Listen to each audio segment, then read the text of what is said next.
1600 से लेकर 1947 तक का जो भी संवैधानिक विकास हुआ उसको आपने पढ़ा है। उसके वीडियोस भी अपलोड हो चुके हैं, उनको यदि नहीं समझ में आए तो वीडियोस के माध्यम से देख सकते हैं। कोई ऐसा है जिसको वीडियो नहीं मिल पा रहा है? क्लास में सबको वीडियो मिल जा रहा है आपको, तो उसको देख लीजिए। उसके अलावा क्या होता है कि जब कंसेप्ट आपका क्लियर है तो जो कुछ इन्फॉर्मेशन है वो आप कहीं से भी कलेक्ट कर सकते हैं। यदि कहीं से कुछ मिलता है कोशिश कीजिए कि अपने नोटबुक में या जहाँ पर आपने नोट किया वहाँ पर एडेड आप कुछ जोड़ लें। इसीलिए कभी भी कहीं कुछ लिखिए, थोड़ा सा एक्स्ट्रा स्पेस ज़रूर छोड़ दीजिए। किसी दूसरी किताब से कोई नई बात मिल जाती है तो उसको वहाँ पर डाल लीजिए, ताकि आपका इन्फॉर्मेशन पार्ट पीटी के लिए स्ट्रॉन्ग हो जाए। ठीक है, आज क्या पढ़ना हम लोग को?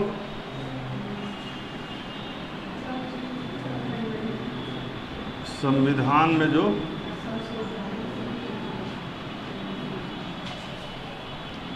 संशोधन,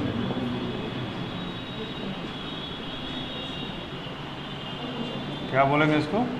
कॉन्स्टिट्यूशनल अमेंडमेंट्स। संविधान में कितने अनुच्छेद हैं? 395। कितनी अनुसूचियां हैं? 12। आपको पता है आर्टिकल 395 याद हो गया? पूरे संविधान में 395 अनुच्छेद हैं। कितने भागों में संविधान बटा? नहीं, चैप्टर्स कितने हैं? तो 22। ठीक है, और उसमें अनुसूचियां कितनी हैं? शेड्यूल्स कितने हैं? 12। इनिशियली कितनी थी? कितने? 8। तो 12 जब हो गई तो इसका मतलब 4 संशोधन तो इसी में हो गया होगा। हर संशोधन से एक अनुसूची कुछ भी जोड़ना है या घटाना है तो संशोधन करना है। संविधान जो लिखा गया वह तत्कालीन परिस्थिति और परिवेश में लिखा गया। जैसे हम कोई नियम बनाते हैं और नियम कल्पना करके बनाते हैं या भविष्य के बारे में कल्पना करके या वर्तमान में स्थितियों को देख के बनाते हैं, लेकिन जैसे हम एक्चुअल ग्राउंड में आते हैं तो हो सकता है कुछ परिस्थितियां नहीं हो जिसके बारे में कल्पना न की गई हो, तो इसलिए संशोधन करना पड़ता है। तो क्या तर्क है? संशोधन क्यों करना पड़ता है किसी चीज़ में? कि हमने जिस परिकल्पना से उसको बनाया कुछ नई बातें यदि उस पर आती हैं तो संशोधन अनिवार्य हो जाता है। बात समझ आई?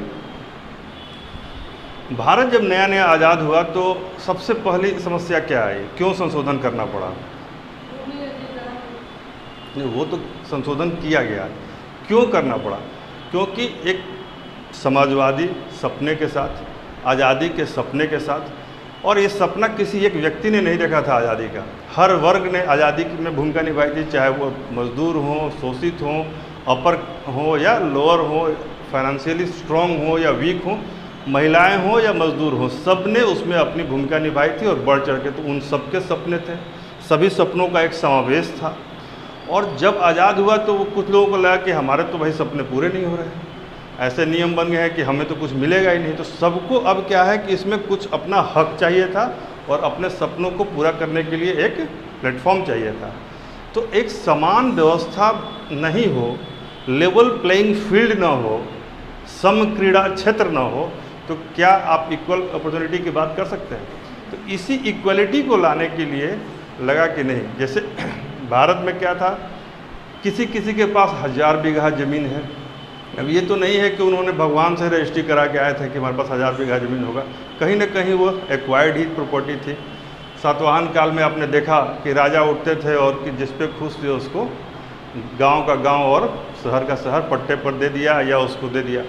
मनसबदारी व्यवस्था थी मुग़लों के समय, जिसमें मनसब दिए जाते थे। तो क्या था, आपको कुछ सेना रखनी है, उनका खर्च निकालना है, उसके लिए आपको एक लंबी चौड़ी ज़मीन जायदाद दे दी गई, उससे आप उसका खर्च निकालिए।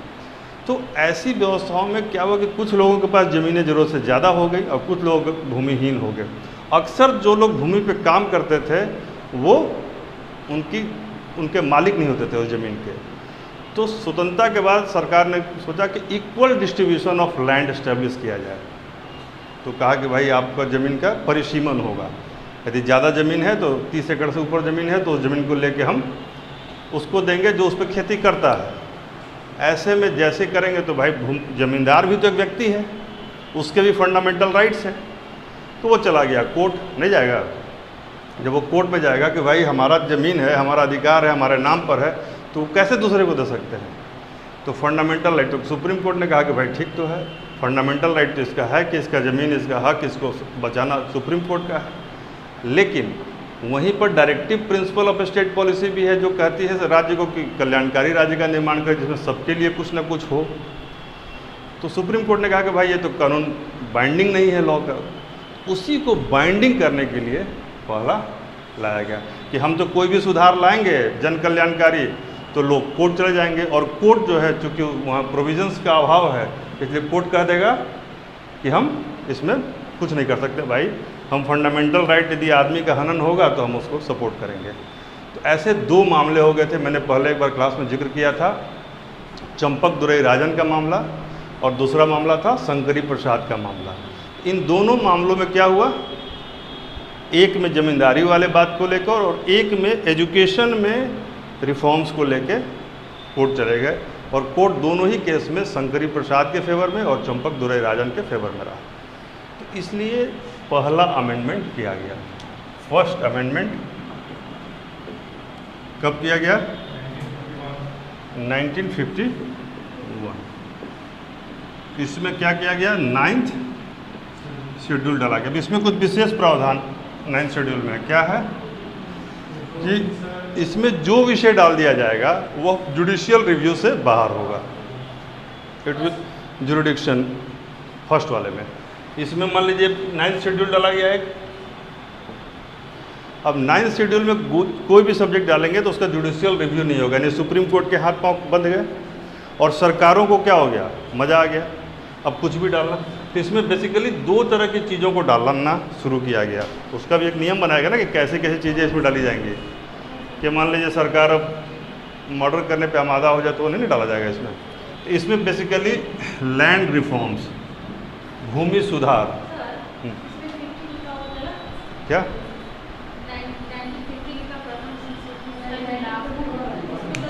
हाँ, उसमें कुछ एरर हमने कहा ना कि थोड़ा बहुत मिसप्रिंट है उसमें कहीं कहीं, उसमें भाषा की भी गलती है। वो बनाने वाले को बनाने पे ज़्यादा जोर था, एक्यूरेसी पे कम जोर है, ठीक है ना, तो उसको करेक्ट कर।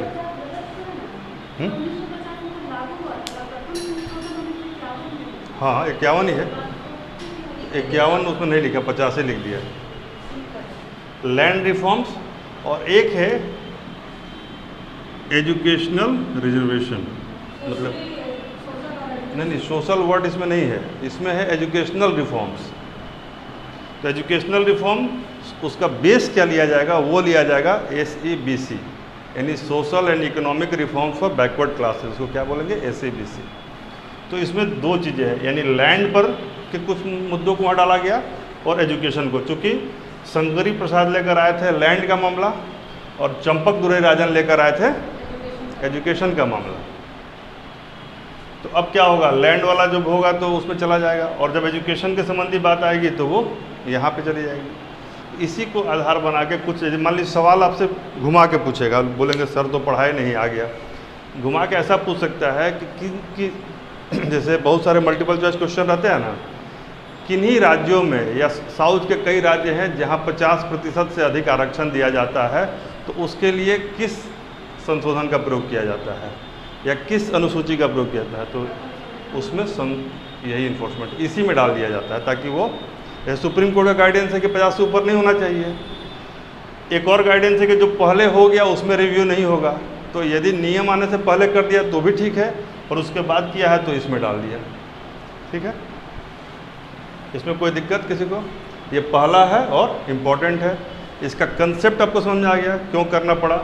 लैंड रिफॉर्म्स, एजुकेशनल रिफॉर्म्स सरकार की पॉलिसी थी, नेहरू जी प्रधानमंत्री थे और चाहते थे कि समाजवाद का विकास हो, सोशलिज्म का विकास हो, और सोशलिज्म करने हाँ, तो इसमें अमेंडमेंट कहाँ पर होंगे, उसी में होंगे ना। आर्टिकल क्या होता है, कोई भी अमेंडमेंट जब होगा ना तो आपका संविधान का कोई अनुच्छेद ही तो अमेंड होगा या कोई भाग अमेंड होगा। तो भाग तो यहाँ पहला हो गया अनुसूची के तौर पे, और इसमें 19 का मतलब क्लॉज 2 के थ्रू क्या होगा, ये जो किसका पार्ट है, फंडामेंटल राइट का पार्ट है, और 15 में 4 क्लॉज जोड़ दिया गया, यह रिजर्वेशन को इंश्योर कर देगा, नहीं कर देगा। तो ये माइन्यूटली जाएंगे तो इतनी बात है, ठीक है। अब नेक्स्ट इंपॉर्टेंट कौन सा है, कौन सा? हाँ, सेवेंथ। सेवेंथ जो है इसमें राज्यों के बारे में है, राज्य का पुनर्गठन। क्योंकि क्या है कि जब राज्य स्वतंत्र हुए तो भारत में डिस्ट्रीब्यूशन कैसे हुआ था राज्यों का? नहीं, कंसेप्ट सवाल आएगा तो गलत नहीं। ABCD की कैटेगरी बनाई गई थी ऐसे, उसमें कोई भाषा का कंसेप्ट नहीं था। उनको ABCD कैटेगरी के, ए वर्ग के राज्य, बी वर्ग के राज्य, सी वर्ग के, इस तरह से वर्गों में बांट दिया गया। कैसे अमेरिका का डिवीज़न करना हुआ तो अमेरिका का मान लीजिए नक्शा है ऐसे, तो ऐसे ऐसे करके उसने लाइनें खींच दी और ये जितना भी ब्रैकेट्स है एक एक राज्य हो गया। अब इसमें पर्वत आ रहा है कि नदी आ रहा है कोई मतलब नहीं है। भारत में बांटते हैं तो नदी और पहाड़ का एक बाउंड्री लेके चलते हैं और उसके हिसाब से करते हैं। लेकिन शुरुआती दौर में वर्गीकरण किया गया ABCD कैटेगरी में, लेकिन तुरंत ही उसका विरोध होने लगा। कहा गया कि भाषाई आधार पर राज्यों का पुनर्गठन होना चाहिए। तो इस 7वां जो संशोधन है उसमें यही किया गया कि भाषाई आधार पर करने के लिए एक आयोग की स्थापना की गई इसी के माध्यम से। ठीक है, तो इसको लिख दीजिए मतलब राज्यों का वर्गीकरण। क्या लिखेंगे? राज्यों का वर्गीकरण किसके आधार पर? भाषा के आधार पर। और यदि पूछ दे कि राज्य पुनर्गठन आयोग का गठन किसके माध्यम से हुआ, तो भी 7th अमेंडमेंट के माध्यम से। ठीक है, इसमें इतना ही इम्पोर्टेंट है। ठीक है, अब आइए नेक्स्ट, इसका ईयर। हाँ, ईयर भी इम्पोर्टेंट है। 1956 फजल अली आयोग और तमाम भी आयोग हैं, वो हम अलग से जब राज्यों का बता देंगे इसका क्रम, क्योंकि क्रम में भी आप देखिएगा कि आगे कुछ और राज्य बनेंगे, उनको हम लोग यहाँ पे ले लेंगे इम्पोर्टेंट। जैसे कि अब दमन दीव बना और तमाम जो पंजाब बने, हरियाणा बना, दादर नगर हवेली है, तो उसी से स्टार्ट करते हैं। 10वां अमेंडमेंट होगा शायद, है 10th अमेंडमेंट आया इम्पोर्टेंट। इसके बाद इसके बीच में कोई और है शुभम?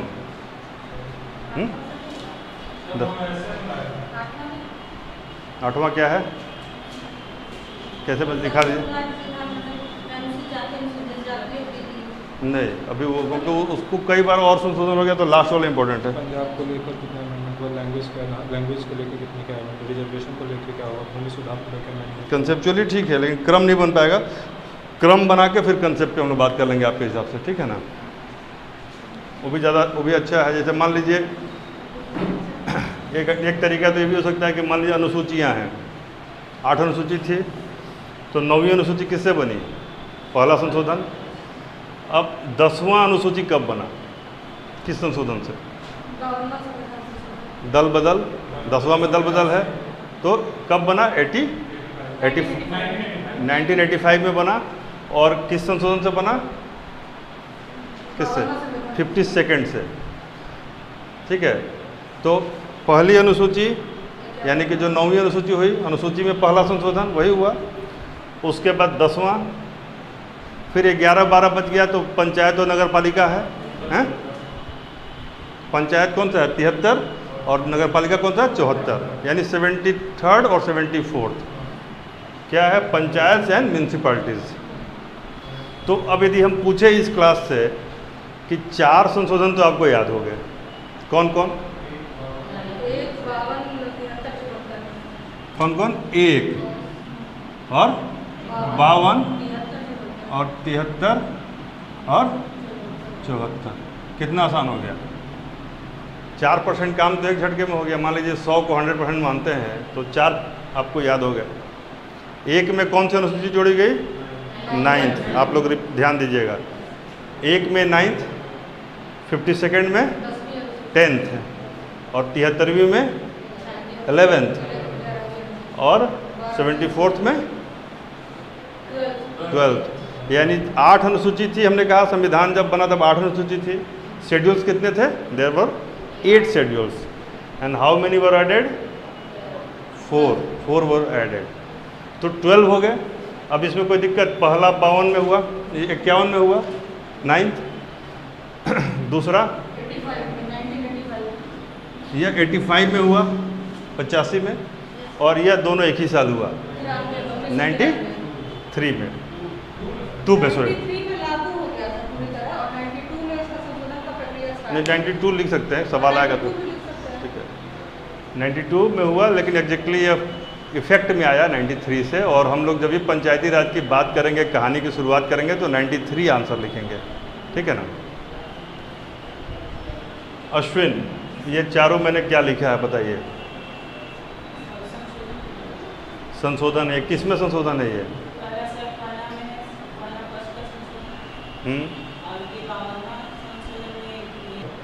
नगर पालिका। फिर से रिपीट कर रहे हैं, अगले से किसी और से पूछेंगे। एक में भूमि संशोधन है, दूसरे में दल बदल है, तीसरे में पंचायत है, चौथे में नगर पालिका है। यह पहला अनुसूची है, या दूसरी अनुसूची में संशोधन है, या तीसरे में है, और यह चौथे में है, ठीक है। यह 1951 में है, या 85 में है, और यह 92 में है, ठीक है। प्रियंका, आपको क्लियर है? आपको क्लियर है? कोई दिक्कत? एक बार बताइए 73rd कौन सा है? पंचायत। आप बताइए 52nd में कौन सा है? 52वें में दल बदल। बहुत बढ़िया। 74th आप बताइए। नगर पालिका। कोई कन्फ्यूजन किसी को? यानी आप यदि किसी घटना के क्रम को लेकर चलते हैं तब भी आपका याद हो जाएगा। तो आपको 1 में 4 तो याद हो ही गया। आइए आगे आइए, 10th में आइए।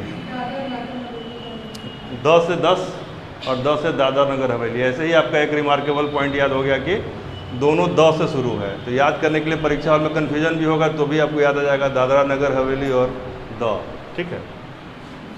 तो इसमें क्या किया गया? इसको दादरा नगर हवेली को यूटी का दर्जा दिया गया, ठीक है। कब हुआ था ये? हाँ 60, ठीक है। बिल 1 साल पहले कई बार हो जाता है, तो बिल यदि देखेंगे तो 1 साल पहले आ जाएगा, लेकिन यह 1961, ठीक है। यूटी का दर्जा, यूनियन टेरिटरी का दर्जा मिला, ठीक है। अब इसमें हम लोग क्रम ही देख लेते हैं, लगातार वही क्रम चलेगा जो यहाँ पर जो मांग उठी थी उसके हिसाब से यहाँ संशोधन शुरू हो रहे हैं। क्योंकि अभी क्या है, हम प्रिंसली स्टेट्स थे, उनको जोड़ के नए नए राज्य बना रहे हैं, सीमाएं तय कर रहे हैं, अभी नए दौर में है भारत, ठीक है। तो 12वें में किसको लाया गया? गोवा, दमन, दीव। इसको यूटी ही बनाया गया अभी ना। कब बनाया गया? 1962 में। अभी यहाँ पर एक चीज़ थोड़ा रुक के आगे बढ़ के जंप करके देख लेंगे तो अच्छा रहेगा। गोवा को राज्य कब बनाया गया? मान लीजिए गोवा अभी राज्य है ना, दमन दीव तो अभी भी यूटी है, गोवा राज्य बन गया। तो यदि हम यहाँ पे कंसेप्चुअली देख लेंगे तो हमारे लिए आसान रहेगा। 12 में जो गोवा यूटी बना, मान लीजिए एक ही सवाल में 2 ऑप्शन दे दे कि 12 में यूटी बनाया गया और इसको 87 में इसको राज्य बनाया गया, ठीक है। तो उसको जब 87 में जाएंगे तो देख लेंगे कि नहीं, यहाँ पर कंसेप्चुअली इसको देख लीजिए, क्रम में समझ में आ जाएगा। अब अगला राज्य कौन सा बनेगा? 13th में नागालैंड। इम्पोर्टेंट है क्योंकि नया राज्य बन रहा है पहली बार। अभी तक हमने क्या बनाया? यूटी। तो सवाल पूछ सकता है कि पहली बार बना तो क्या बना? नागालैंड। ऐसे आंध्र प्रदेश भाषाई आधार पर गठित होने वाला पहला राज्य यदि पूछे तो उसका जवाब होगा आंध्र प्रदेश, ठीक है। तो ये है? ये बस 4, इधर 4 संशोधन, उधर 4 राज्य मिलाने के लिए पूछ सकता है, ठीक है। क्या बोले? क्या बोले? 55वां अभी 55 अभी कहाँ आ गया? तो 13 ही चल रहा है ना अभी तो।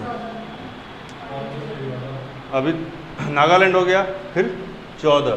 तो यहाँ ध्यान दीजिए आप, 10 के बाद से यहाँ 7 में राज्यों की बात कर रहे हैं और उसके बाद 10, 12, 13, 14। तो याद करना आसान है ना। इसमें कौन सा राज्य है? पौंडीचेरी। अब इसको लिख देंगे पुदुचेरी, लेकिन उस समय वो पौंडीचेरी ही का रहेगा। ये किस ईयर में हुआ? 63 में।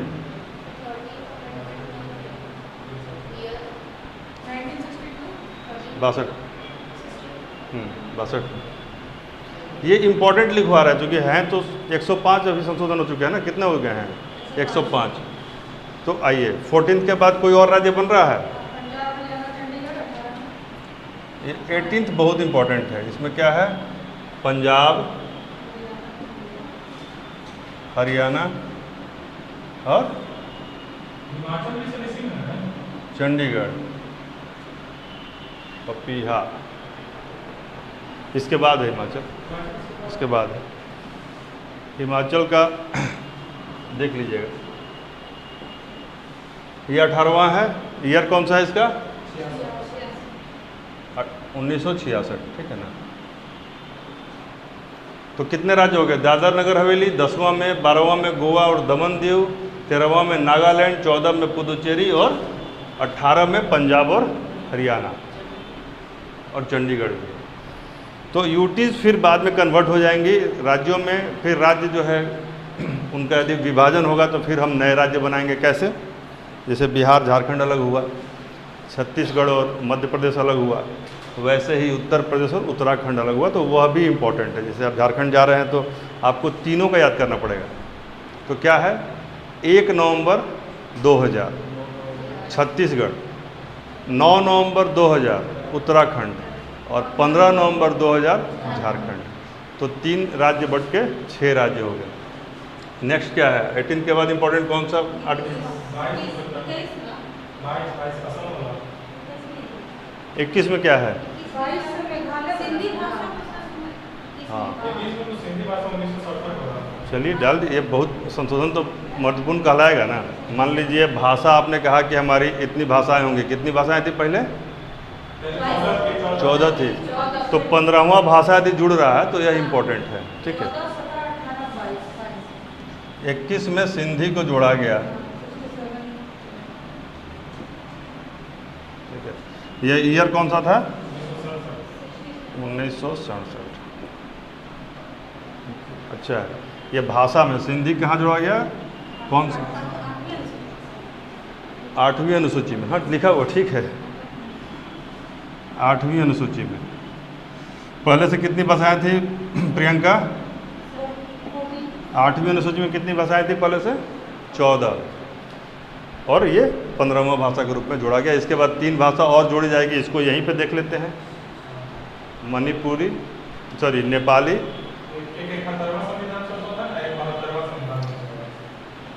उसमें 3 और एक बार 4, ठीक है।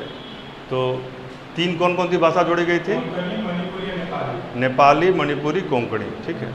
और उसके बाद 4 भाषाएं, बोडो, संथाली, मैथिली और डोगरी। तो इसको देख लेंगे। अब बताइए 22वां भी है इम्पोर्टेंट या नहीं है? ये इम्पोर्टेंट है। राज्य वाला लिख ही लीजिए थोड़ा थोड़ा, जो इम्पोर्टेंट है। इसको किस राज्य से हटा के बनाया गया था? असम से। असम से सेपरेट करके बनाया गया मेघालय। 1969। नेक्स्ट अगला संशोधन, यह भी बहुत महत्वपूर्ण है। 26th अमेंडमेंट किससे संबंधित है? उषा जी आप बताइए।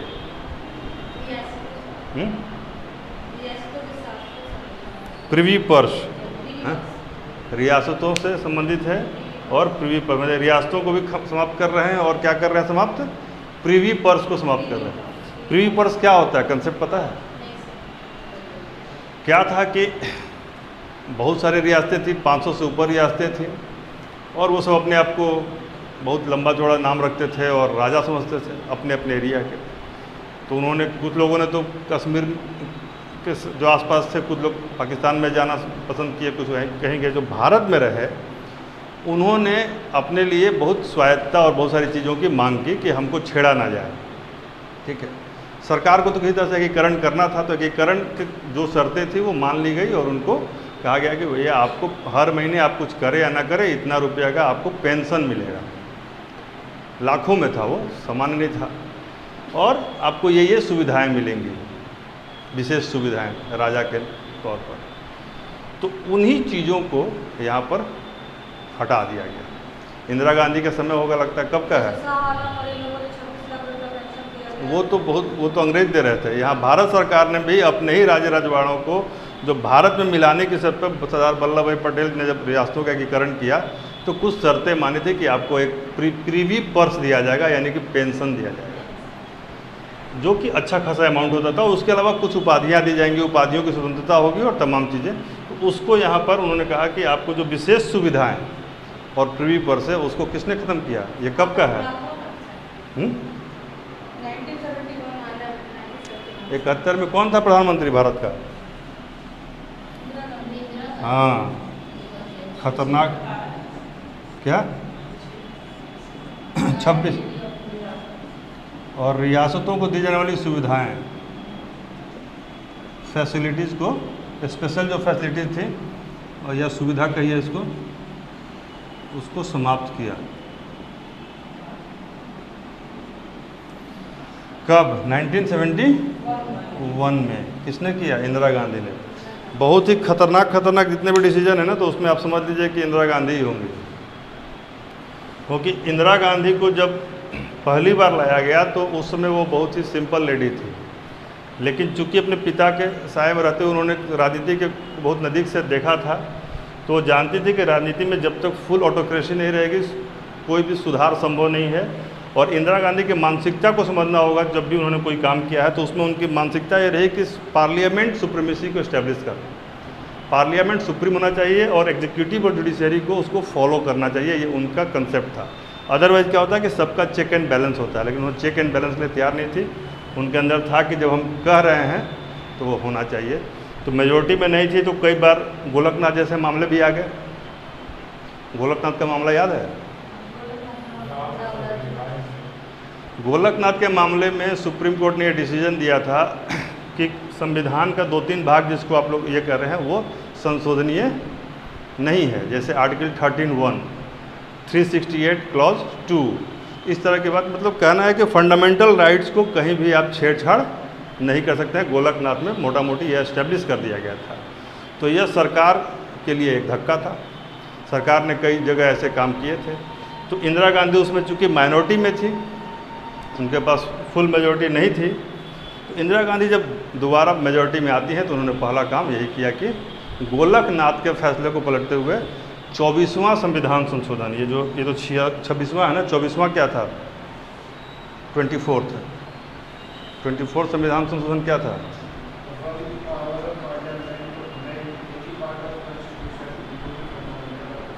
समझ आ गया? रिएक्शन में कैसे राजनीति हो रही है और संविधान को लोग कह रहा है कि यह छेड़ा नहीं जा रहा है। संविधान तो इतना छेड़ा जा रहा है कि इतना तो कोई सामान्य परिस्थिति में कोई गरीब मजलूम व्यक्ति भी नहीं छेड़ा जाता है जितना भारत का संविधान उस दौर में छेड़ा जा रहा था। यानी एक सुप्रीम कोर्ट ने एक डिसीजन दिया, सरकार उससे खुश नहीं है, सरकार इंतजार में है, ताक में है, और जैसे ही उसको मौका मिलता है तो कौन सा संशोधन करती है? 24वां, जिसमें कहा जाता है कि संविधान के किसी भी भाग में संशोधन संभव है, इंक्लूडिंग फंडामेंटल राइट्स का एरिया। गोलकनाथ का मामला था कि उसमें नहीं हो सकता है। गोलकनाथ ने डिसीजन दिया कि फंडामेंटल राइट्स के जो है उसको हम नहीं कर सकते हैं, लेकिन इस 24वें में क्या कहा गया कि इसको किया जा सकता है। और उसमें इतना ही नहीं, उन्होंने यहाँ तक कहा कि जब यह संशोधन करके राष्ट्रपति के पास लाया जाएगा तो उस पर बाइंडिंग होगा कि वो उसको पास करेंगे। 2 तरह की बात आ गई। तो ये 24th करना ही होगा। हाँ, तो उसने उन्होंने क्या किया, 24th अमेंडमेंट में आर्टिकल 13 में एक क्लॉज जोड़ दिया और आर्टिकल 368 में भी क्लॉज दिया। दोनों के आपस में जो चलता है कि भाई दोनों एक दूसरे से कौन बड़ा है, ठीक है ना, ये एक साइकिल का सिद्धांत चलता है। मान लीजिए ये आर्टिकल 368 है तो इसका जुरिडिक्शन हो गया ये, अब इसके अंदर में 13 है या यह 13 के अंदर है, इसको हम अलग से क्लास में बेसिक स्ट्रक्चर जब समझाएंगे तो बताएंगे, ठीक है। तो यहाँ पर बस ये लिखिए कि किसी भी भाग में संशोधन संभव, संविधान के किसी भी भाग में संशोधन संभव,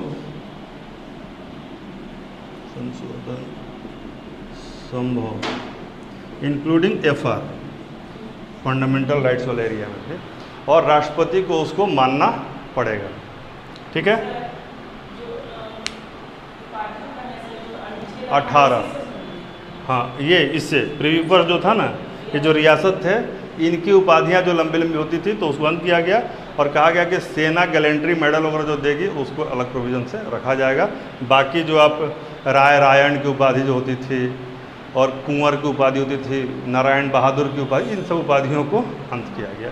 मतलब आदमी इतना छोटा सा और 2-4 कट्ठा में उसका नाम होता था, उसको ख़त्म किया गया। कागज़ की बर्बादी है। ठीक है। 26 समझ में आ गया। 24 भी इम्पोर्टेंट था एक। अब अगला 36 क्या है? वही राज्य वाला हो गया ना 36। तो अभी तक हम लोग 1 मिनट रुक जाइए, 36 के लिए हम फ्रेश कर देते हैं इसको, एक बार रिवाइज कर लीजिए, फिर 36 में आएंगे। फर्स्ट 9th शेड्यूल, 7th राज्य। जब राज्य आ गए तो 10, 12, 13, 14 सब राज्य चल रहा है। 10 में दादर नगर हवेली। गोवा 12 में है, गोवा और दमन दीव। तो बेसिकली दमन दीव एक डुअल टाइप का नाम है, तो उसे 1 पर 2, 1 गोवा और 2 दमन दीव, तो 12 भी आपको याद रह जाएगा। 10 है दादरा नगर और 10 से 10 ये भी याद रहेगा। 13वां में नागालैंड है, यह भी आप थोड़ा सा अलग करके सोच लीजिए तो याद हो जाएगा। और पुदुचेरी 14वें में है। 18 में पंजाब, हरियाणा और चंडीगढ़ हो जाता है। सिंधी 21वां है। 22वां ये है मेघालय। 26 में प्रीव्यू पर से। 24 उसके पहले का है, जो संविधान के किसी भी भाग में संशोधन की बात करता है। इसी के बैकग्राउंडर में है आपका गोलकनाथ का मामला, और इसके बैकग्राउंडर में है 2 मामले, एक शंकरी प्रसाद और चंपक दुरई राजन। ठीक है। एक दिन आप लोगों को जितना भी न्यायिक वाद है ना, हम अलग से बताएंगे, मतलब कभी कैजुअल फॉर्म में। वाद जानना बहुत जरूरी है। सवाल डायरेक्ट आता या नहीं आता है, लेकिन आपका उससे कंसेप्चुअल क्लैरिटी हो जाएगा और मेंस में आंसर लिखने में आपका बहुत क्वालिटी बढ़ जाएगा। तो 1, 2, 3, 4, 5, 6, 7, 8, 9, 10, 11, 12, 13, 14, 15, ये तो रिपीट होगा, मतलब 15, 16 हम लोगों ने कर लिया अभी तक। है क्या कोई दिक्कत? ये चारों तो याद है, लेकिन यदि इसको हम ऐसे कर दें और केवल संख्या रह जाए तो कैसा रहेगा? अभी एक थोड़ा ब्लैंक टाइप का मामला लग रहा है नहीं? CDS में जाएंगे। CDS का इंटरव्यू आप लोगों में से किसी ने दिया है? हमने CDS का इंटरव्यू मैंने दिया है 2 बार, एक बार ऑफिसर ट्रेनिंग एकेडमी के लिए और एक बार इंडियन मिलिट्री एकेडमी के लिए बेंगलोर में। तो वो क्या करते हैं कि उसमें SRT एक टेस्ट होता है, 10 या 12। से क्या होगा कि ब्लैंक इस पर पेज रहेगा और अचानक आएगा क्राइम लिखा हुआ, सब लड़के बैठे हुए, क्राइम से आपको एक वर्ड बनाना है, एक सेंटेंस बनाना है। फिर आ जाएगा मदर, फिर क्राइम सोच के वो क्रिमिनल टाइप का उसका मानसिकता हो जाएगा, कोई दूसरा लिखे तो मदर आ जाएगा। अब फिर वो सूदिंग हो जाएगा, फिर लव आ जाएगा, फिर हैट्रेड। इसी तरह के कुछ कंट्राडिक्टरी चीज़ें चलती रहेंगी और अंत में ब्लैंक आ जाएगा, जिस पर आपको एक पैराग्राफ लिखना है। तो यह ब्लैंक है। अब उसमें तो देख के बताने का ऑप्शन था। 13th में क्या था जो मैंने कहा था थोड़ा दिमाग लगाएंगे तो याद रहेगा? किस राज्य की बात थी? नागालैंड। याद है? चित्र की भी एक मेमोरी होती है। कई बार आदमी सोचता है ना कि बोर्ड में किस कॉर्नर पे क्या लिखा था, उससे भी याद आता है। 10वां आप बताइएगा। देखिए कितना बढ़िया है। 7th आप बताइए। ठीक है। 14th आप बताइए। भूल गए? नहीं, पुदुचेरी पंजाब 18। यहाँ पर पंजाब है, यहाँ पौंडीचेरी था, जिसको पुदुचेरी मैंने लिखा था। 14। हाँ हाँ, तो वही इनने अपने पंजाब बोल दिया था। सोच रहे होंगे कि ये मीनू आप बताइए 21 में क्या था? ठीक है। 22nd क्या था आप बताइए?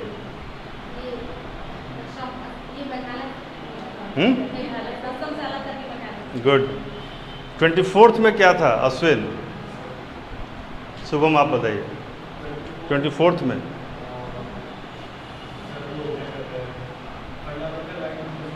हाँ, संविधान के किसी भी भाग में संशोधन संभव है, including fundamental rights, in reaction with Golaknath case. और 26 प्रीव्यू पर।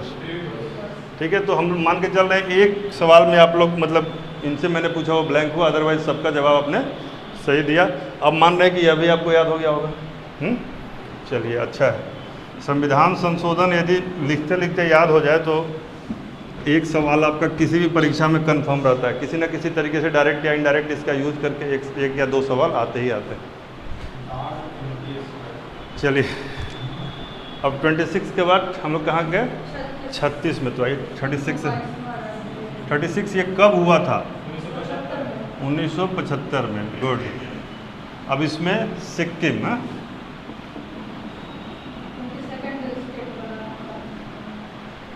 राज्य बना, बस वो काफ़ी है। सिक्किम राज्य की बात इतना हिंट काफ़ी है। अगला आइए, नेक्स्ट कौन सा है?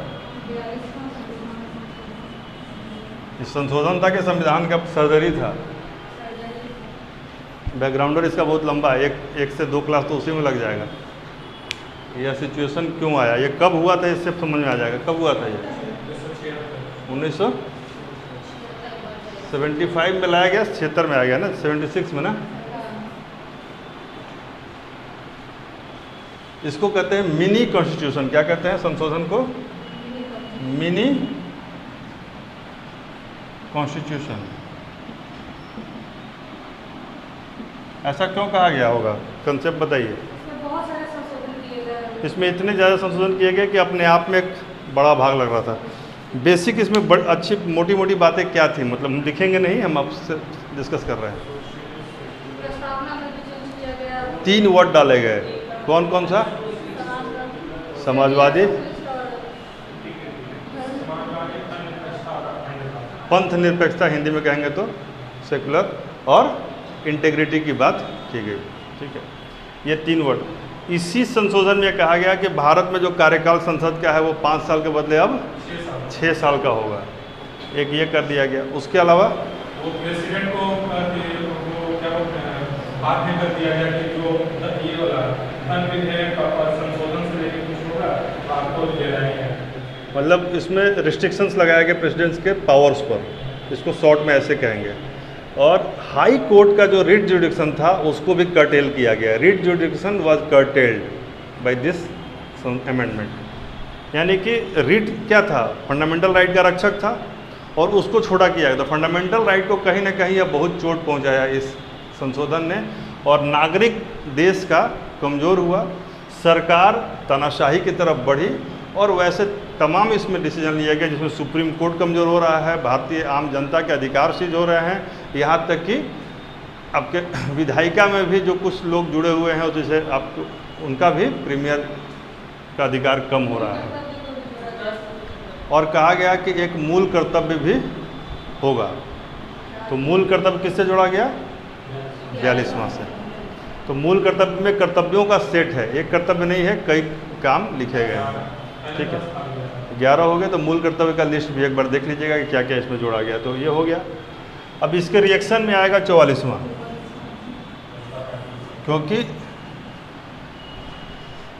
एक ऐसा वाक्य बताइए जो सुख में रहिएगा तो पढ़ के मन दुखी हो जाएगा, और दुख में रहिएगा तो पढ़ के सुखी हो जाएगा। एक ऐसा सेंटेंस इंग्लिश में है या हिंदी में भी है कि जो अब दुखी अवस्था में रहिएगा तो मन खुश हो जाएगा उसको पढ़ के, और खुशी अवस्था में रहिएगा, सुख वाले अवस्था में रहिएगा तो मन दुखी हो जाएगा। यदि हम लिख दें this will also pass away,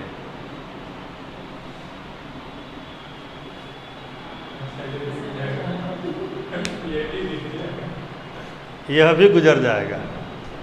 तो जब भी आप बहुत परेशानी में हो, बहुत टफ सिचुएशन में हो, परिस्थितियां आपको फेवर नहीं कर रही हो, आपको समझ में नहीं आ रहा क्या हो रहा है, कई बार जाने अनजाने गाहे बगाहे ऐसा परिस्थिति हर व्यक्ति को जकड़ लेता है, तो वहाँ पर अपने आगे एक वाक्य लिखिए, this will also pass away, और आप देखिएगा कि आपको थोड़ा सा रिलैक्स महसूस हो रहा है, क्योंकि जो भी आया है वो जाएगा, वो चाहे परिस्थिति हो या खुशी हो।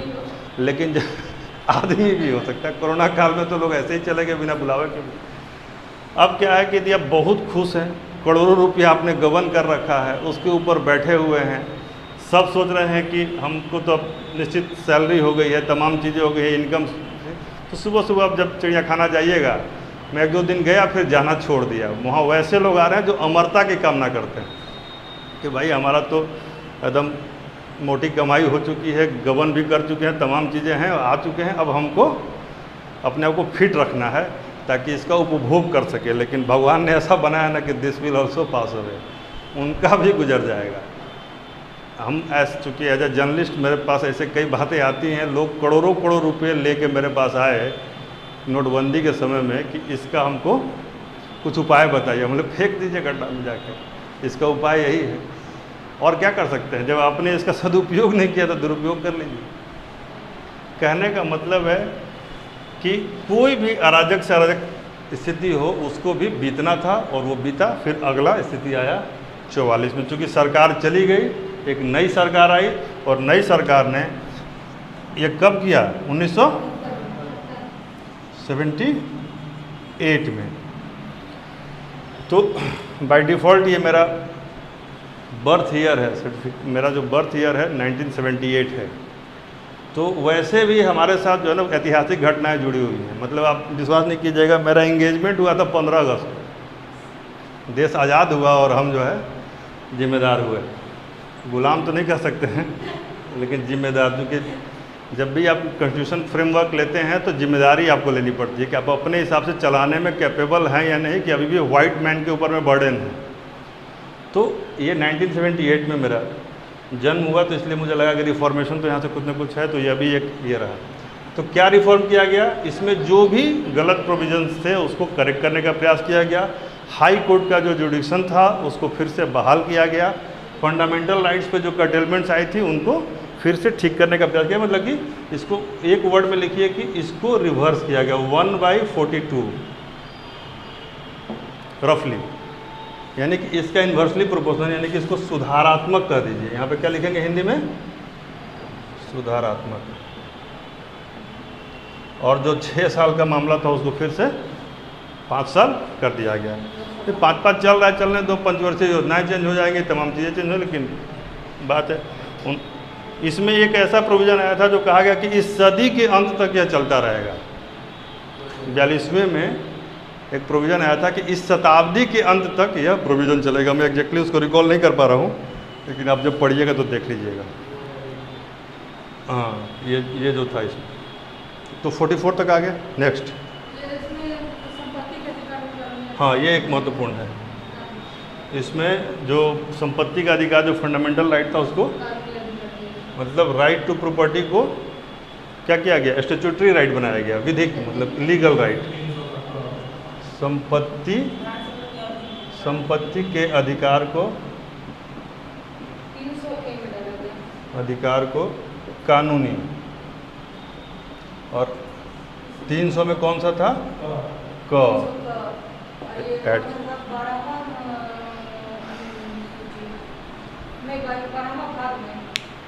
कोई ज़रूरत नहीं है उसका, इतना काफ़ी है, ये नहीं भी चलेगा तब भी चलेगा, ठीक है।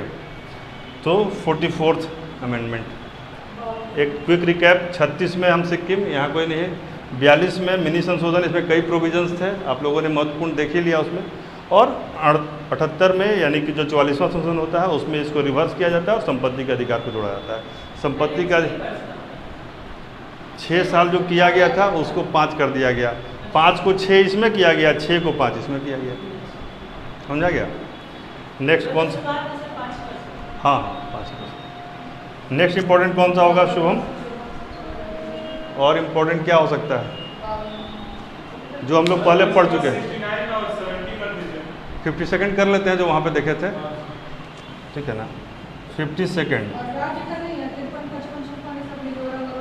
हाँ, तो वो वही 87-86 वाला आ जाएगा। तो 52 में क्या था, ये 52 हुआ कब था, 1985 में हुआ, ये ध्यान दीजिएगा, कई बार ईयर भी पूछ देता है। तो ये 52nd अमेंडमेंट कब हुआ, 1985 में। ये एंटी डिफेक्शन वाला था। क्या था, दल बदल करना है या रोकना है। कई लोग कहते हैं कि दल बदल कानून था, यानी कि दल को बदल लो, उसका प्रमोट नहीं करता था, उसको रोकता था। एक बार हम प्रजातंत्र पे कहीं पे लेख लिख रहे थे या भाषण दे रहे थे, तो उसमें मैंने कहा कि प्रजातंत्र जो है ना, यह रेल के डब्बे की तरह होता है। इंटरकनेक्टेड बॉगीज हैं जिसको, और ये सारी बॉगीज एक एक पार्टियाँ हैं, जिसको जब मन किया अपना इधर से उधर आराम से जा सकता है। बीच में हल्का फुल्का गंध आता है बाथरूम के पास, उसको यदि इग्नोर कर लिए तो आप जा सकते हैं अपनी आत्मा पे हाथ रख के। तो दल बदल निरोधक कानून है। कहीं जाने का रास्ता जब आप देते हैं ना, तो एक तो रास्ता देते हैं जाने का, लेकिन उससे एक और काम इंश्योर हो जाता है कि जिसको नहीं जाना वो भी चला जाता है। अब मान लीजिए स्लीपर का यात्री चलते थोड़ा ऐसे घूम के आते हैं, तो यह भी एक मनोकामना है। नेक्स्ट बताइए। अब राज्य फिर बनेंगे 2-3, अरुणाचल, गोवा, अरुणाचल प्रदेश, मिजोरम, अरुणाचल प्रदेश और गोवा। 53rd, 55 और 56 MAG, इसको याद कीजिएगा, MAG, मैग। क्या हुआ? ये बना। ईयर बताइए इसका। मिजोरम कब बना? 86 ना, ठीक है। और 55 में अरुणाचल कब बना? 86 में ही। और 87 में गोवा। 3 राज्य फिर बन गए। तो अब पढ़ने के बाद अंत में आपसे हम पूछेंगे कि अपना नोटबुक देख के आप राज्यों को गठन के हिसाब से जो मैंने इंपॉर्टेंट बताया उनको एक क्रम में सजा दीजिएगा, तो आपको उतना आर्टिकल अलग हो जाएगा अलग से। चलिए 56 से आगे बढ़ते हैं। थोड़ा सा इंपॉर्टेंट एक आता है, वो यूनिवर्सल फ्रेंचाइज वाला मैटर जो है, एडल्ट फ्रेंचाइज जिसको बोलते हैं, यानी कि वयस्क मताधिकार। इसके बीच में कोई इंपॉर्टेंट है क्या 56 और 61 के बीच में? उसको अच्छा 38-39 छूट गया ना।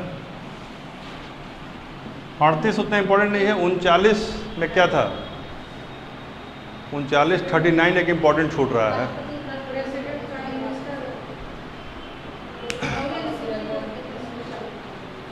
यह भी उसी दौर का है। किस दौर का है? डेट क्या है उस, क्योंकि इसके पहले का ही होगा ना, 75 का होगा, 75 के आसपास का होगा।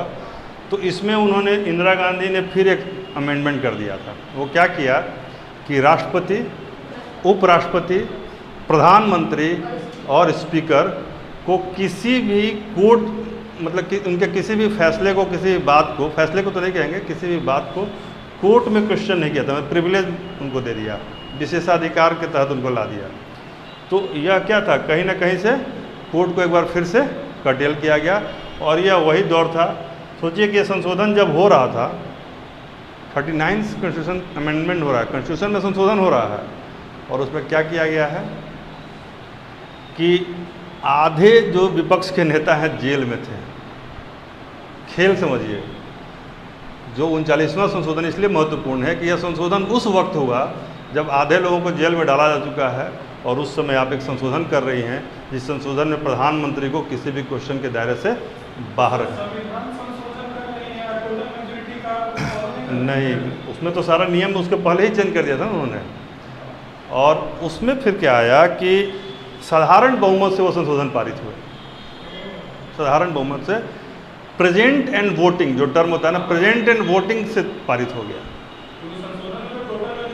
नहीं, अब इसीलिए यहाँ पर ये ध्यान दीजिएगा, ये जो हमने इसमें छूटा है, 2 बातें और इसमें और ऐड कर लीजिए, क्योंकि डिस्कशन से चीज़ें दिमाग में आती। यहाँ 78 में क्या है कि संशोधन के लिए स्पेशल मेजोरिटी को मैंडेटरी कर दिया। 78 में संविधान में संशोधन के लिए विशेष बहुमत जरूरी है, एकदम अनिवार्य कर दिया, जबकि यहाँ पर वो समाप्त हो चुका था। पहले इंदिरा गांधी के दौर में वो समाप्त हो गया। एक ये। दूसरा, उन्होंने जो इमरजेंसी लगाई थी इंदिरा गांधी ने, वो इंटरनल, मतलब अशांति के आधार पर लगाई थी कि जो कैओसनेस इंटरनल है, आंतरिक अशांति और उपद्रव की स्थिति में हमने राष्ट्रीय आपातकाल घोषित कर दिया, इसीलिए इमरजेंसी लग गई थी, जिसको आज तक लोग कहते हैं कि भारतीय संविधान का सबसे, इतिहास का सबसे काला समय था वो इमरजेंसी का पीरियड। तो 78 में उसको भी करेक्ट किया गया और कहा गया कि रेबेलियन होगा तभी हो सकता है, इंटरनल मतलब अशांति के दौर में नहीं हो सकता। ठीक है, तो इंटरनल रेबेलियन वर्ड आया कब? 78 में हाँ, आंतरिक विद्रोह, इंटरनल रेबेलियन, आंतरिक विद्रोह की स्थिति में ही लग सकता है कब? राष्ट्रीय आपातकाल। जबकि 42 में किस लिए लग सकता था? अशांति की परिभाषा बहुत ही वेग है, कोई भी कर सकता है। जोर से चिल्ला दिया सदन में तो लगा दो आपातकाल, संसद में चिल्ला रहा है, ठीक है। उस समय कविताएं भी लिखी जाती थी, उन कविताओं को भी आप लोगों को पढ़ना चाहिए। मत कहो आकाश में कोहरा घना है, यह किसी की व्यक्तिगत आलोचना है। इस कविता को लिखने के चलते जेल जाया जा सकता, पता है आपको? लोग जेल गए थे इस कविता को लिखने वाले। आप पढ़िएगा इस कविता किसकी है और पाश किसका नाम था, ठीक है, पाश। तो ऐसी कविताएं लिखते थे लोग। अब वह तोड़ती पत्थर इलाहाबाद के पथ पर, तो निराला जी ने लिखा था नेहरू जी को इंगित करते हुए। तो हो गई है पीर पर्वत सी पर आई, अब यह सूरत बदलनी चाहिए, शर्त यह है कि इस हिमालय से कोई गंगा निकलनी चाहिए। तो ये सारे उसी क्रांतिकारी सोच को प्रतिनिधित्व करते हैं कि किसी ने कहा कि यदि आपके घर में कोई मरा है और आपको नींद आ सकती है तो मुझे आपसे कुछ नहीं कहना है। तो भावनाओं को समझिए, ठीक है। हम लोग कहाँ तक आ गए? 61 तक, क्योंकि बीच में वो एक छूट गया था। 39 को आप लोग लिख लिए कि हम लिख दिए अलग से? 39 तक हम लोगों ने अलग से किया। 39 के पहले 38 था, वो भी इसी नेचर का है, देख लीजिएगा। लेकिन यह मोस्ट इम्पॉर्टेंट में से एक है, ये पूछ सकता है इसका। मतलब इसमें को बढ़ाया गया, प्राइम मिनिस्टर, प्रेसिडेंट, स्पीकर और इनको, हाँ, इनको ज़्यादा अधिकार दिया गया। लेकिन प्रधानमंत्री को अधिकार देने के लिए बाकी 3 डमी कैंडिडेट बैठाए गए। राष्ट्रपति उपराष्ट्रपति को अधिकार देके क्या कीजिएगा? प्रधानमंत्री का ही सब कुछ है, ठीक है। आइए 61 में क्या है, या कब हुआ? 61वां संशोधन, वयस्क मताधिकार वाला यही है ना? वोटिंग राइट्स, यह 1989 में वयस्क, इसमें क्या किया गया? 21 साल से घटा के 18 किया गया। तो क्या होगा? मान लीजिए पहले 21 साल तो ठीक ही था, 18 करने से क्या बढ़ जाएगा? वोट बढ़ जाएगा। वोट का परसेंटेज माइंडसेट तो परिपक्व होना थोड़ी है, वो जो प्रचार करेगा उसका प्रॉफिट देते हैं। वो भी है, लेकिन हम लिख नहीं सकते ना उसको। हम ये कहेंगे कि मतदान करने वाले लोगों की संख्या बढ़ेगी। जो 18 से 21 साल के बीच का जो आयु वर्ग का व्यक्ति है वो बढ़ेगा, ठीक है। अब बाकी तो उससे क्या होगा? राजनीतिक पार्टियों को फ़ायदा होगा, क्योंकि इनको थोड़ा सा समझाना आसान है। जिसकी एक मतलब 19 साल का लड़का शादी नहीं कर सकता है, जेल चल जाएगा। लेकिन 19 साल का लड़का वोट दे सकता है। तो जिसको अपनी मतलब किससे शादी करनी है यह निर्णय लेने का अधिकार नहीं है, लेकिन किसको प्रधानमंत्री बनाना है उसका निर्णय का अधिकार उसको मिल गया 61वें संशोधन में, ठीक है। तो वयस्क मताधिकार। अगला कौन सा है? 69। इससे क्या गया? दिल्ली को विशेष राज्य क्षेत्र का दर्जा दिया गया, एनसीटी कहा गया, नेशनल कैपिटल टेरिटरी। किसको कहा गया? दिल्ली को दिल्ली विशेष राज्य का दर्जा दिया गया, ठीक है। कब दिया गया? 1991 में। 1991 में दिल्ली को विशेष राज्य का दर्जा दिया गया।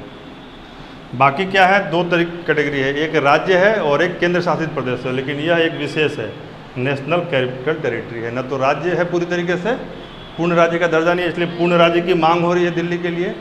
और यह यूटी भी नहीं है पहले की तरह। हो गया 69। 70 में क्या है? वो दिल्ली और पौंडीचेरी विधानसभा बन गया है। जो दिल्ली को जो दिया गया था उसी तरह का कुछ पावर पौंडीचेरी को भी दिया गया, लेकिन वहाँ पर एनसीटी का दर्जा नहीं है उसको, ठीक है। नेक्स्ट आइए, 71 ये महत्वपूर्ण है, तो मिटा दे क्या? जो ऑनलाइन है उनको दिखाई नहीं देगा ढंग से, तो ऊपर वाला मिटाते हैं, ये सिक्किम वाला, इसको रहने देंगे अभी। तो हम आते हैं 71 में 3 भाषाएं जोड़ी गई। कौन कौन सी? कहाँ जोड़ी गई? 8वीं अनुसूची में। और भाषा कौन कौन सी थी? कोंकणी, मणिपुरी और नेपाली। ये कब हुआ था? 1992 में। ठीक है।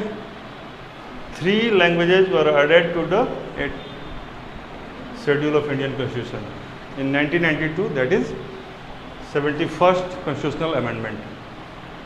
अगला क्या है? 73। नहीं महत्वपूर्ण है, डेटा खराब होगा झूठ मूठ का, पूछेगा नहीं। और मान लीजिए तो फिर इम्पोर्टेंट क्या हुआ? यदि नोट्स जो है किताब से लंबा हो जाए तो फायदा क्या है उसका? हम बोले ये बढ़िया है, ये पढ़ोगे कि ये पढ़ोगे, समझ में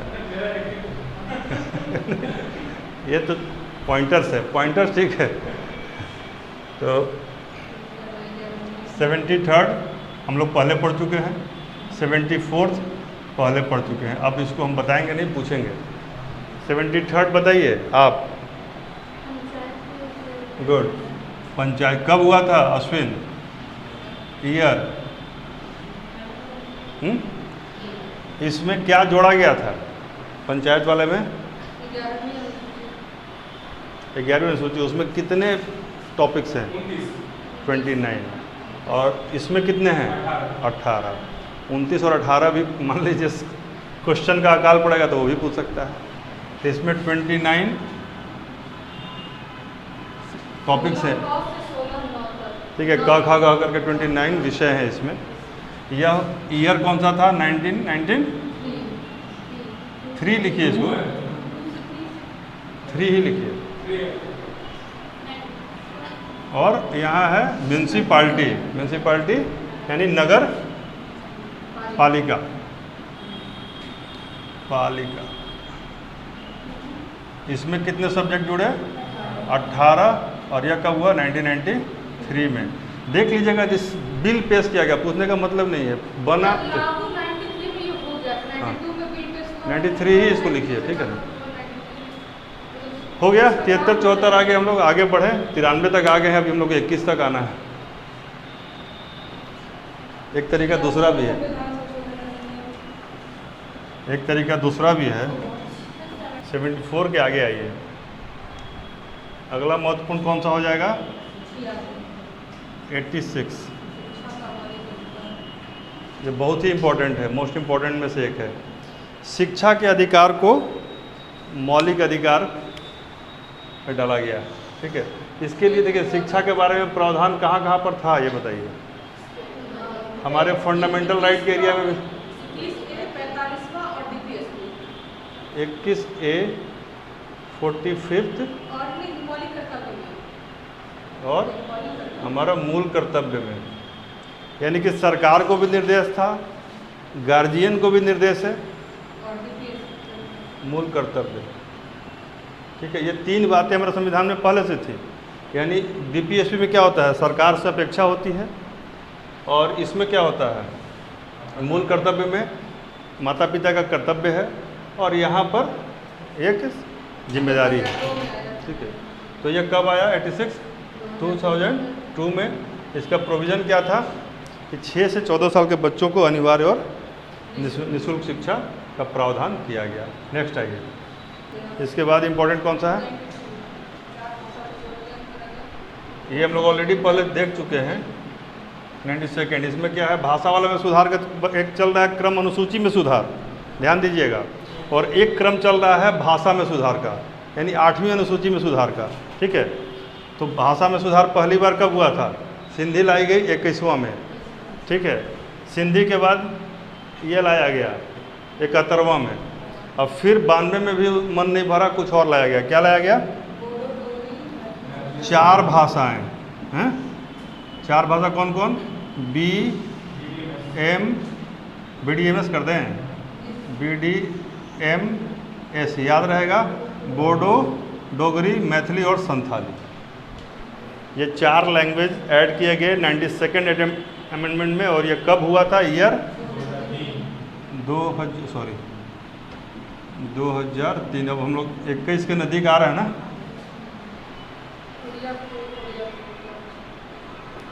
अब उल्टा करते हैं, बहुत लगातार पढ़ते पढ़ते दिमाग गड़बड़ हो गया होगा।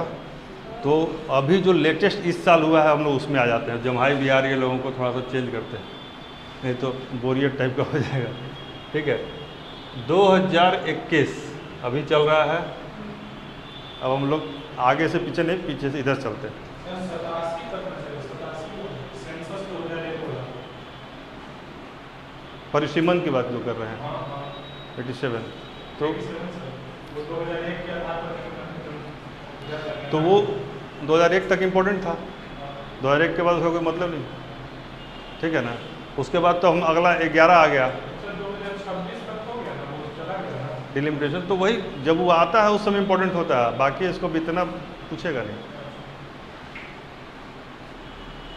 और 21 इम्पोर्टेंट है, 21 में एक संशोधन हुआ है, ओबीसी संशोधन विधेयक नहीं, विधेयक अधिनियम ओबीसी संशोधन अधिनियम संशोधन अधिनियम, ये इम्पोर्टेंट है। ये कब हुआ, 2021 में 155 कि क्या इसका मतलब क्या है? यानी राज्यों को अधिकार दिया गया कि आप अपने अपने यहाँ ओबीसी की लिस्ट को रिफ्रेश कर सकते हैं और उसको फिर से बना सकते हैं। यह पहले केंद्र का कार्य था, इसको राज्य को भी इसका, हाँ, और कार्य नहीं, किसी को निकाल सकते हैं, किसी को डाल सकते हैं। यह राज्य, मान लीजिए किसी किसी राज्य में क्या है कि एक ही जाति किसी राज्य में दबंग जाति है, सबुद्ध जाति है, प्रबुद्ध जाति है, और दूसरे राज्य में वही जाति कमज़ोर है, तो उसके लिए यह विधेयक लाया गया, ओबीसी संशोधन विधेयक। ठीक है, कि तो अब आ गया है, अब राज्य के ऊपर है, राज्य करे या ना करे।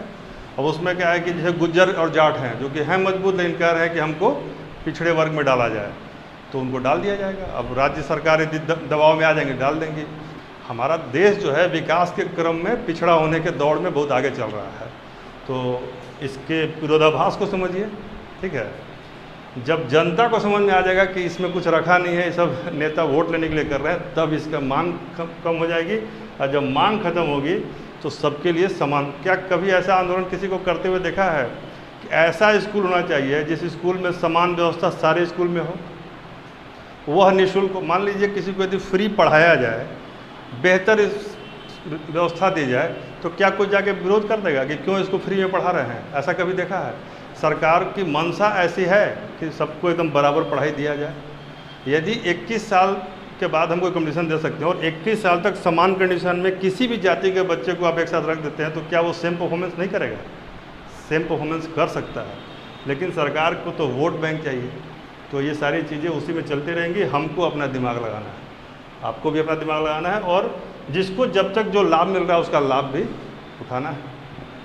ठीक है, 2021 ओबीसी संशोधन विधेयक, इसमें ओबीसी में कौन आएगा कौन जाएगा ये राज्य सरकारें देखेंगी, पहले केंद्र सरकार देखेगी। आपको परीक्षा के लिहाज से यही जानना है। चलिए इधर आ जाइए। अब 92nd में हम लोग गए थे, इसके आगे बढ़िए। अब पीछे का आपका बाउंड्री तय हो गया कि आपको वहीं तक जाना है। ठीक है ना, कहाँ तक? 105 तक। 2021 में कौन सा हुआ? 105th amendment. ठीक है ना, ये हमारा अभी तक का लास्ट है, लेटेस्ट है। इसके पहले क्या था? ये भी रिजर्वेशन संबंधी था, इसको भी कर लेते हैं। चलिए, 103 चौथा तीसरा जीएसटी है, 103 101 जीएसटी। तो ये दोनों कर लेते हैं। यह है 10% रिजर्वेशन फॉर EWS। हाँ, 103 EWS के लिए 103 में अब व्यवस्था कर दी गई 10%। 5 यहाँ पर है और 1 में जीएसटी लाया गया। तो एक एक वर्ड याद कीजिएगा, हो जाएगा। 105वां है ओबीसी संशोधन, 103 है 10% आरक्षण, मतलब EWS यानी इकोनॉमिकली वीकर सेक्शंस के लिए, आर्थिक रूप से कमज़ोर वर्गों के लिए। और ये आर्थिक रूप से कितने हैं? ये ईयर 103 का ईयर तो अभी कितने साल ही आया? 19 में आया। और जीएसटी कब आया है? 1 अप्रैल से आता ना, 2016 से। लागू हुआ 2017 से। चलिए कोई नहीं, लागू है, ये विधेयक आ गया तो लागू है। कई बार इसके आने के पहले भी कुछ प्रोविजंस इसका लागू कर दिए गए थे। 114 चलिए भारतीय समुदाय के व्यक्तियों को सौ बांग्लादेश को दे दिया, उसको भी 100 में बांग्लादेश को भूमि दे दिया गया और 102 में राष्ट्रीय पिछड़ा वर्ग इसको एक 92 के आगे चलते हैं। अब उधर 3 हो गया ना, अब 92 के आगे नेक्स्ट इंपॉर्टेंट कौन सा है? 100। नहीं नहीं सर, यहाँ पे 2005 15 का 5 जोड़ दिया गया 90। 19 सस्पेंड। इसमें क्या किया गया? वो आर्टिकल 15 में आर्टिकल 15 का 5 बंद जोड़ा गया। क्लॉज 5। हाँ, जिससे 90 सस्पेंड हो गया। वो रिजर्वेशन दे दिया स्टेट।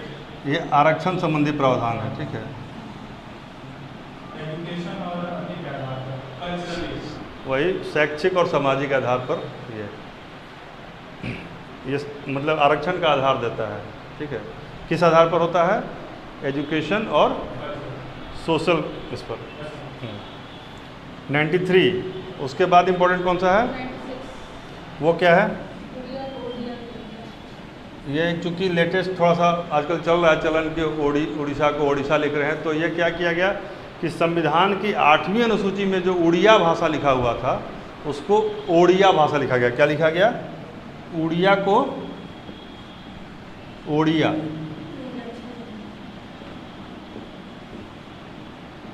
ठीक है ना? यह कहाँ इसको लिखा गया? 8th शेड्यूल में। 8th शेड्यूल में उड़िया को ओडिया लिख दिया गया। किसके द्वारा? यह 96वां संविधान संशोधन के द्वारा। तो सवाल होगा कब? 11 में। अब कहाँ जाएंगे हम लोग?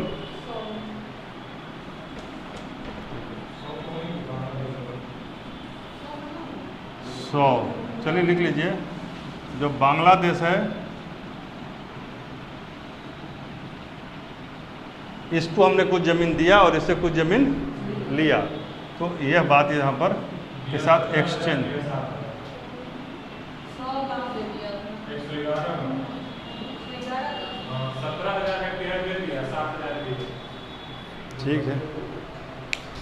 तो सियाचिन गया था तो नेहरू जी ने भी कहा था वहाँ कुछ होता नहीं था। सियाचिन जब कब्जा कर लिया चीन ने तो बोला बहुत कुछ वहाँ होता नहीं था वहाँ पे। तो वहाँ धान होता तब नेहरू जी उसको बचाते, धान हुआ नहीं तो दे दिए। बर्फ़ देने से क्या दिक्कत? ठीक है। 100 के बाद कौन सा इंपॉर्टेंट है? 100 नहीं, वो जो कटेलमेंट हुआ था अधिकार का वो 104 में है। आंग्ल भारत भारतीय समुदाय के व्यक्तियों 102 में क्या है? 102 में राष्ट्रीय पिछड़ा वर्ग आयोग को सम्मानित करता है। राष्ट्रीय पिछड़ा वर्ग आयोग, इसको कॉन्स्टिट्यूशनल स्टेटस दिया गया।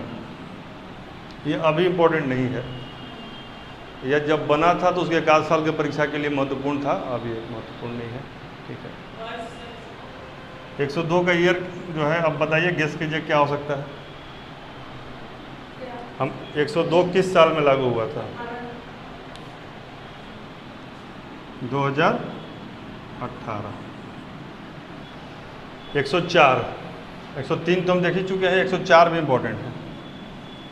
104 में क्या किया गया कि कहा गया कि आंग्ल भारतीय समुदाय को जो प्रतिनिधित्व मिलता था लोकसभा और राज्यसभा में उसको समाप्त कर दिया गया। एंग्लो इंडियन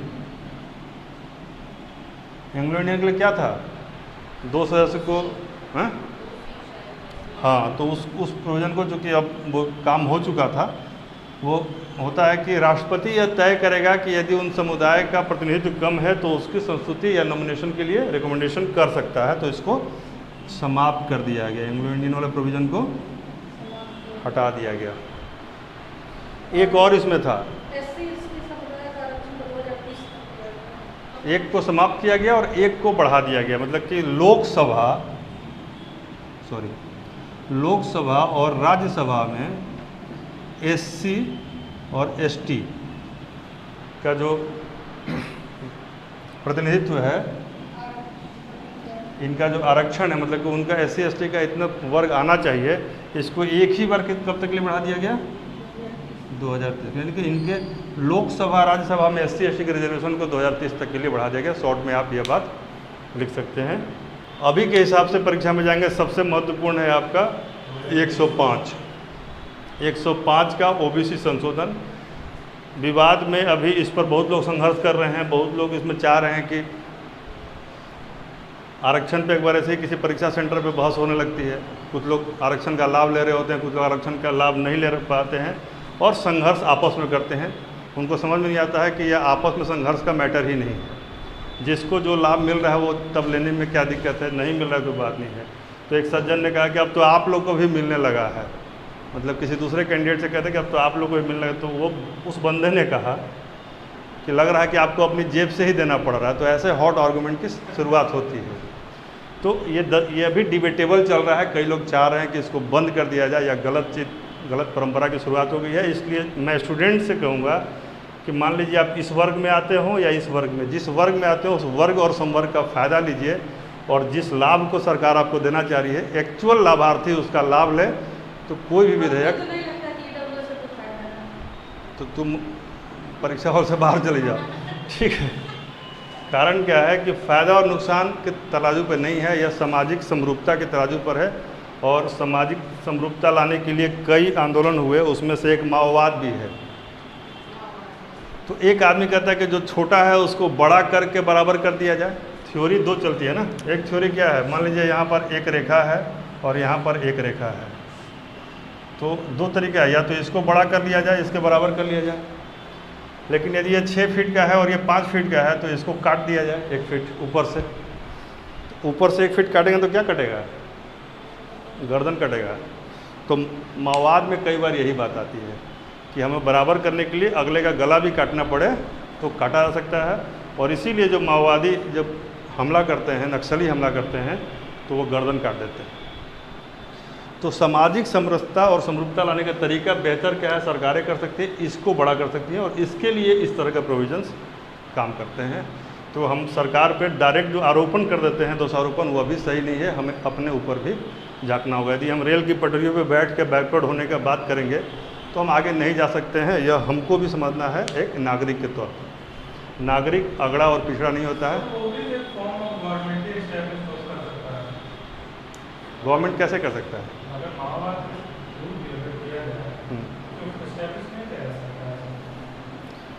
जब व्यक्ति रहेगा नहीं तो उसको आप फिर से अमर कीजिएगा। मान लीजिए इसको आपने मार दिया, हिंसा का कोई भी रूप उसका एडवोकेसी नहीं किया जा सकता है। तो लिबरल पॉलिसी जब आ रही है तो यह तो कहीं ना कहीं एक ना एक दिन इसको बंद होना ही है।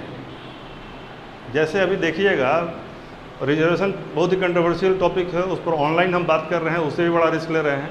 लेकिन होता क्या है कि रिजर्वेशन के थ्रू भी देखिएगा कि OBC का जो अभी आ रहा है कट ऑफ, वो जनरल से बहुत ही नज़दीक और एक आध केसेज में तो जनरल के आसपास चला गया, उससे ऊपर भी चला गया। दिस शोज कि a substantial development in OBC category has been already done, but still we are giving them the, तो there is a demand to just resurrect, rethink and reformulate the things. यह करने की ज़रूरत है, शायद यह उसमें सहायक हो। इसका एक ऑप्शन तो ये भी है ना कि जो इसमें है उनको उससे बाहर निकाला जाए और जो सही में जिसको लाभ नहीं मिल रहा है उसको अंदर लाया जाए। यदि सही मनोयोग से किया जाएगा तो अच्छा होता है। अब आपको बता रहे हैं, जनप्रतिनिधि और जनसेवक दो वर्ड्स हैं।